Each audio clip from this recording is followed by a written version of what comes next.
it wasn't his thing when he was a young boy. But he knew there was one there, he's told me about it. Yeah. See if he'll tell her I now. mean, he Was the people who owned all that into the island or something? nobody would pay for that. He didn't have enough money. That was for boys that were better. Well, the Santinis, right? I mean, who owned the property? There was a subdivision down there. It was probably built to promote the subdivision. Hey, Bill. Dad, you remember there was an airstrip at the very south end of Fort Myers Beach where somebody was putting in that early subdivision? Yeah. Okay, Nancy wants to know about that airstrip. Wasn't that the person who owned all that property Yeah. at the beach? Yeah. And there was a subdivision put in that sat blank, empty, and the roads were all in there, but there That's wasn't really right. hard. She wants to know about that airstrip. She just found out there was one. Do you remember about who it was? Oh. You remember about who it was that put that airstrip at the beach? Yeah, they. Yeah. Look up who owned all that property originally. Who was the name of it? Who put it in? I don't know. Well, it wasn't Santini, was it? No. Huh? It wasn't Santini. It wasn't a Santini, was it? No. Santini's owned a lot of the south end of the island. We owned a lot of property. In fact, all that, a whole subdivision in there. But not Right. at that end. Leonard Santini. Yeah, Leonard Santini. But who do you remember was associated with the airstrip? Can't remember now. Yeah, okay. I just found out it was there. Yeah. It's not there now, but I have a picture of it. Yeah. It's an aerial photograph of the airstrip. But Buddy Yeah. Shell had nothing to do with it, didn't he? Yeah. Buddy Shell. I remember this story about somebody who had a lot of property down there, an investor who wanted to put that subdivision in. And when I was a kid, there was not but one or two houses down there, and there was a double entrance. You could pull in like the center, it had a center divider, and you could pull in, and it was just, it like went into weeds. There, it was like an undeveloped, it just sat there. Well, I know Lee Melseck grew up on the beach, and he was commenting on the picture, so I kind of asked him where it is now, and I mocked up a photo of it, and I put a line through it. I go, "Is this where it would be today?" And he said, "Yes." Boy, I couldn't tell you, because I never was in there. I never had anything to do with it. It was on the back side, what I call the back side. Yeah, like facing Coon Key. And the bay. Like, it was before you would get down to the turnaround, at the end of it. And it was. I'll show you an aerial of it once I shut this off. I'm trying to get. The first development down there was all along Estella Boulevard, and there was nothing on the bay side for a long time. What about Primo? And Primo, you know where Primo is? The first Primo Drive where Fran Santini's lived. That was that one of the first developments. I'm not sure. She's lived there her whole life, and she's in her 90s. I don't remember it. But we didn't know anybody, and any friends that lived in there. But Kegs started out in a little house that was right on the Stella Boulevard. But then they moved. They built a house down in whatever you call that subdivision, same place where the Schaefers were. But Mom, that was on this side of the Catholic Church, because beyond the Catholic Church was all just a dirt road. And where the McKeggs were was up on the pavement, right? Off of Estero. Before you got to the big S curve, the Catholic Church was the end of the pavement. When I was a kid, there was no pavement beyond the Catholic Church. Well, they lived in a little house way down there, and it was associated with Leonard Santini. And they were only there a short time, but that was the only time I ever visited the area. Yeah, because there was very little beyond where the pavement ended. I didn't know anybody lived down there. Yeah. Well, I remember just driving down there in the 70s. I'd go out to Carl Johnson, Lover's Key area, or I used to hang out a lot by where the It's now the Wyndham, but it used to be the Holiday Inn. Yeah. We used to hang out there a lot. Like we had Uh, keg parties there. We'd uh, dig a big hole, uh, put a bag down on ice and have a keg party. I've got pictures, pictures of it. My wedding reception was there. I don't think I ever went back except to the tiki bar after that. Are we Yeah. recording? Are we recording? Oh, good. This is good. No. I want to hear it. No.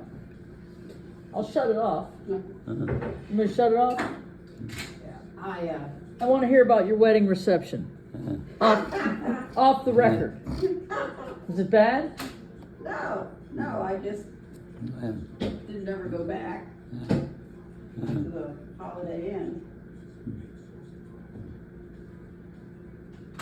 They had a beautiful beach out in front. Oh, I know. Because it kept building up. I And building know. up, and it kept making more. I know, it was beach. beautiful. It was like all the beach used to be like 100 yards of beach. And Right. the only place there was sand like that left was down in front of, and the Holiday Inn just kept gaining more and more land. And the south end of the island, there's as the beach goes down south, Yeah.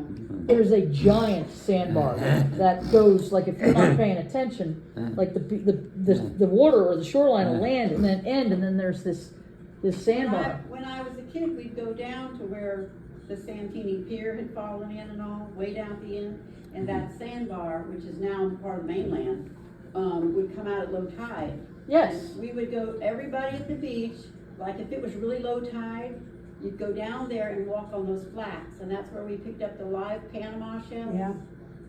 That's where my dad would go get coquinas. But now that's what they call a CWA. It's a critical wildlife area because they've determined that there are multitude of plovers. Right, the birds are protected there. I mean, the beautiful olive shells. My God, they're alive. Yes, you know. olive shells. Oh my gosh. Panama. Yeah. My God. Did you ever find a Junonia? Huh? You know what a Junonia shell is? It's I like a never- prize. It's a prized possession. Never found one in my life. Never. We found a lot of stuff on the beach. We had collections. Not even an old worn out one. But we got a lot of king's crowns and whelks and right-handed, left-handed whelks. You know what's interesting? I was on surveys out on Mound Key. I did archaeological surveys, subsurface excavation as a volunteer. We found shells that, I kid you not, these things were 18 inches long. Did you ever find the big pink conchs like they get down at the Keys? I found one of the last things I found at the beach, I don't know, 10, 15 years ago. I just happened to be out there waiting and there was a big pink conch. And I was so afraid somebody was gonna take it and kill it, that I picked it up, I went past the sandbar, I swam as far out as I could carrying it, and I dropped it in the deepest water I could get to because I was hoping it wouldn't roll back up near the shore. Right, that would be something Because else. that was very rare to find one alive Right. at the beach. Well, I realize now that what I thought was such a marvelous nature's bounty of gorgeous shells, piles of them, and they're all so varied and beautiful. And I thought, what a wonderful thing. I did not know then that it was just because the crap from the river was killing them. It was dying, it was their death throes. There's a reason we had so many shells piled up on the beach because they were dead. I would have been up in arms. I would have felt, I don't know what I would have done because I would have been horrified. Are you talking about the Sanibel Causeway, or what are you talking No, about? I'm talking about Fort Myers Beach. Right in front of our Before your time, Okay. they were piled up there, beautiful, beautiful. People were taking baskets full and boxes full and making driveways out of beautiful shells. Piles of them. And they were in pretty good shape. But they had been killed. It was because they were dead. It was all the shit that came down the river that was smothering them and killing them. And so when the tide would bring up dead ones, and I think how beautiful that the Gulf of Mexico is providing all this beauty. And I didn't know it was Not there now. because of a tragedy, a horrible thing. Now, I'll bet you never see them piled like that anymore. I don't know, how many shells do you find when you walk down Fort Myers Beach? Hardly I don't anything. know. The place where all the shells are is Bowman's, because if you look at Sanibel Island, Sanibel Island is one of the few islands that does not run linear north and south. The Right. barrier islands down, Yeah. pretty much from Clearwater south, they're all Yeah, right. straight shot. Yeah. They're long linear islands. Yeah, Yeah. yeah, And Crescent, Estero, Fort Myers Beach is a little bit of a crescent too. It's got that Yeah. bend to it. But Sanibel's got a bend to it that's like a boomerang. That's That right. thing goes like that. yes, I know. And when, right at the Bowman's Beach area, The south end. yes, the shells just collect there. And it's because, you know, they say it's the shelling capital of the world. And it's like, why is it like that? Why has anyone ever not asked that question? And it's like, it's because of the bend. It's because of the way the waves. Well, I've been out to Bowman's and it's been 4 foot of shells. The Solid tide, shells. the But tide Nancy- goes in and carries them in. with it. Before your time, when I was young, you wouldn't have believed the shells. If you think they're shells now, you wouldn't have believed the way it was then. Well, after, in the And summertime. that's when they started calling Sanibel the seashell capital of the world and all.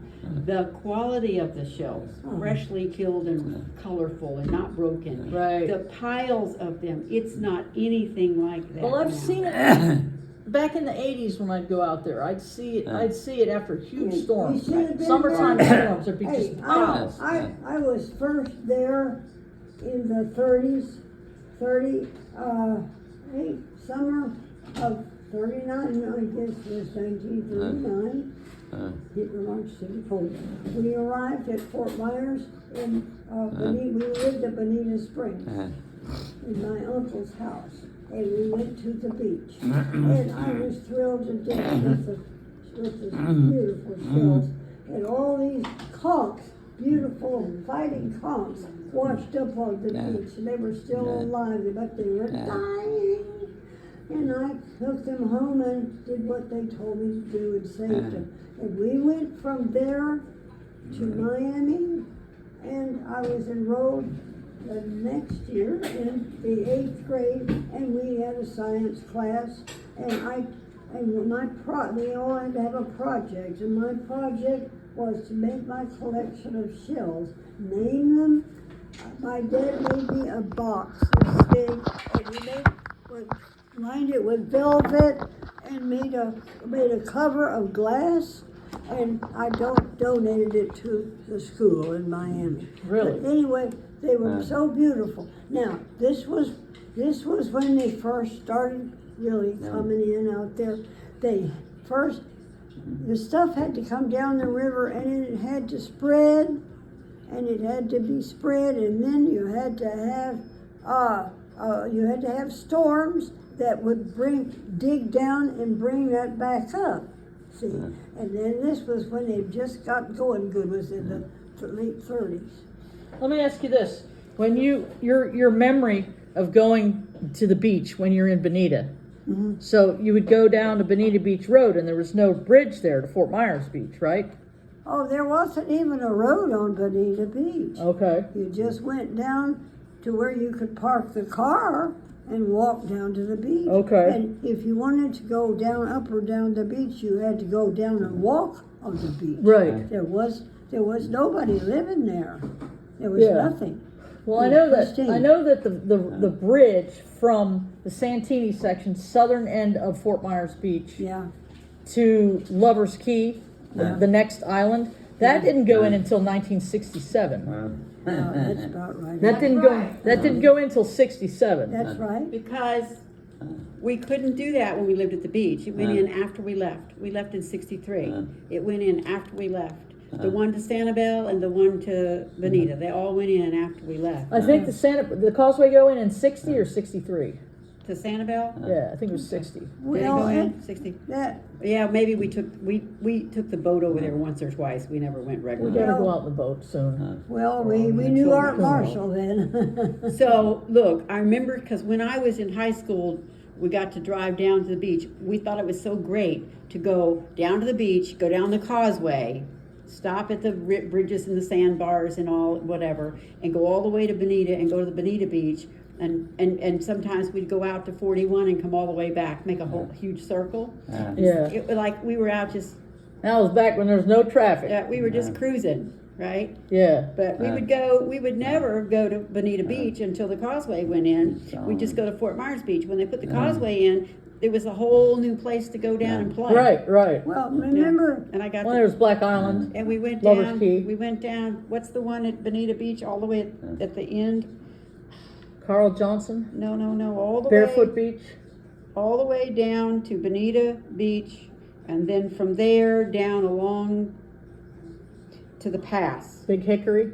Little No, Hickory. keep going all the way to Bonita Beach, to the public beach at Bonita. Okay. And then go further south until you hit the pass down there where you can look. Gordon's Pass. Yes. yeah, far in. Yes, we used to drive the dirt road, the sand road, Wow. from Bonita Beach down to go, Wow. and that's where I got the TR3 stuck in the sand and the engine overheated and all because we were driving in the sand. We were stuck in the sand and the engine was overheated and we had to walk out and try to get help. Walk out with your tail between your legs. Right, because I drove the TR3 down the little sand road. Who were you with, Chip? Oh no, way before him. God, yeah, Dave Lawrence. Dave Lawrence had the car. So we were stuck down there. We had to call our friends to come down and help us because we were stuck all the way down to Gordon's Point. Well, Yeah.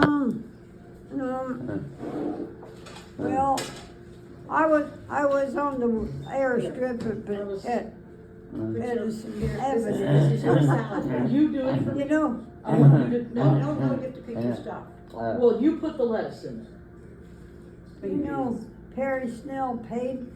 He had Francis Harris Gresham was out there, and he put her on the plane and had them take her for a ride, and she threw up on the plane. And they put me on, he says, "Don't you throw up." I said, "I'm not, and I never get air sick, car sick." Wow, this is an awesome salad. And I flew over Fort Myers, it was wonderful. I was very pleased. But he was taking flying lessons, but he didn't have his license. So he couldn't take me, he had to hire the guy to take me.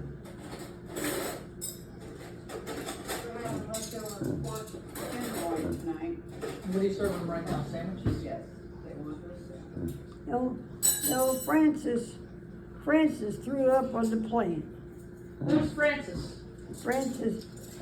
Travis Gresham's wife, Frances Harris, A.W.D. Harris, the grocer, black marketer, his daughter. I got a question for you. Okay. How would I I describe guess she's this? died, I haven't heard. I guess if we still got a good name, if I still read the paper, I would know when these people died.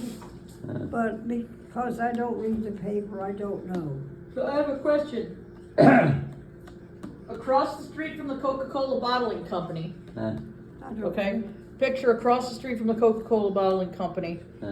There's this structure that it used to be like a little market, and it's kind of shaped like that. Yeah, Later on, it became like a laundry. right in the corner. Well, who was the man who owned that? Because the kids in Fort Myers High School always talk about him, and I can't think his name. Oh, I don't know now. They'd go in there and they'd get candy and Yeah, after school. it was a long time ago.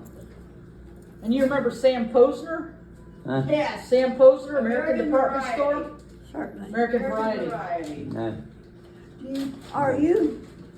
Moved from downtown out here by Maravilla on 41. Bill went upstairs with Sam Poster over the variety store to find the toaster. He says, "Sam, we had this really good toaster, but it's quit." And Sam says, "I think I got another one like it upstairs." So the Bill went up with him, and they found this thing in a box, and he says, how much, Sam, how much you want for it? He says, oh, give me $10. It was a Toastmaster original. A good toaster, huh? Yeah, like the one we got for a wedding present. You know that the first job I had with Davis, Proby, and Richard CPAs was to go over to Sam's American Variety and do an audit of their books, and it hadn't been done for 3 years. I had to do an audit of 3 years of his business, and they put me upstairs. I was upstairs. Oh, did it turn out okay? No, it was a mess. No, Well- it was a mess. Sam was a character. Yeah. Now, I don't know who owned the building there in that block where Sam's original variety store was. But there was a little office in that same building, and that's where Travis started out as law practice. And I believe George Allen arranged for it. No, not George Allen, from A.W.D. Harris. George Allen was pretty crooked, wasn't he? Yeah. Well, we didn't like him. How's that? Didn't like it. He was pretty crooked. Yeah. I was in Harris- school with his Harris was crooked. adopted No, I'm not going to kids. say anything bad about Harris because I liked his daughter. It's not their fault. But he was into the black market. Harris. Yeah, Harris What was. was his name? Harris? He was known as A.W.D., had 3 initials. and I never A.W.D. knew- Harris. A.W.D., I don't know first. So all black those- market, what was he selling? All kinds of things? Huh? Was that Well, during the war? he had a grocery store in that building where Sam Poster started out. Down, there was a variety store there for years. So the Crest- police- Crest was there. Oh, Crest? Well, you know, it was way down, it was the last thing in town, downtown, okay. Well, he had a grocery store there. Now, back during the war years, many grocery items were rationed. And you got a book and you had stamps, and you had to put down a stamp every time you bought something. And when you ran out of stamps, you couldn't buy any more. And it was usually limited so much per week. They were dated, okay. So if somebody was having a party and wanted extra sugar or extra whatever, coffee, they would pay Sam extra money and he would make sure they Where you got it going? out. Gonna wash my hands. Okay, you go do that. I'm gonna He get you would some get it coffee. without the stamp. Okay? He, Hey, and then wash my hands. Okay. and So- meats, Was this when Snag Thompson was around? No, that was predating Snag. it was before Snag. This was. So do you think the sheriffs looked the other way?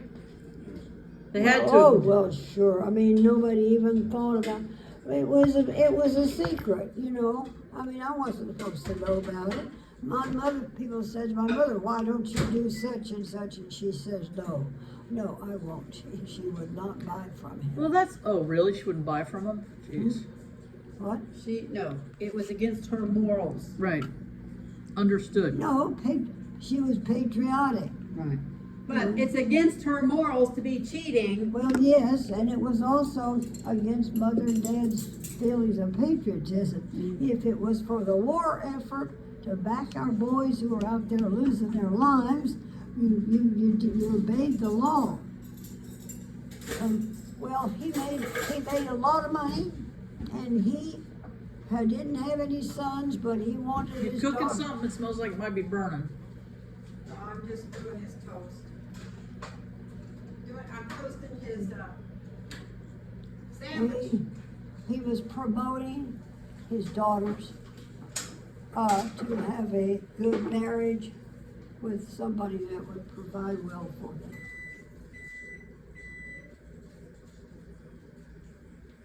What did AWD stand for? AWD. I'm sure I've heard it, but nobody, I don't know. there. I think the first one, it might have been Arthur or something. I'm just saving the silver. I'm just saving. I really appreciate the lunch. Ron, I'm Saving me some dinero. he threw parties. right. I'm getting Me. coffee.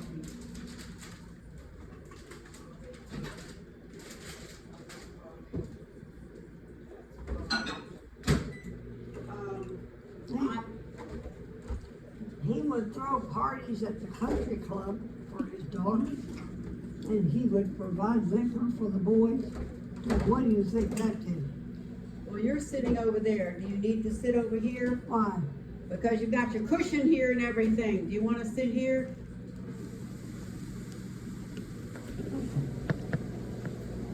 No, I was sitting here for Texas. Well, I'm gonna let Nancy sit in my seat. Oh, really? Yeah.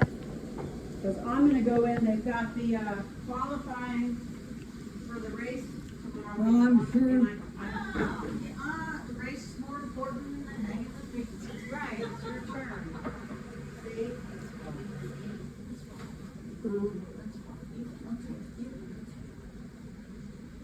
Would you have coffee?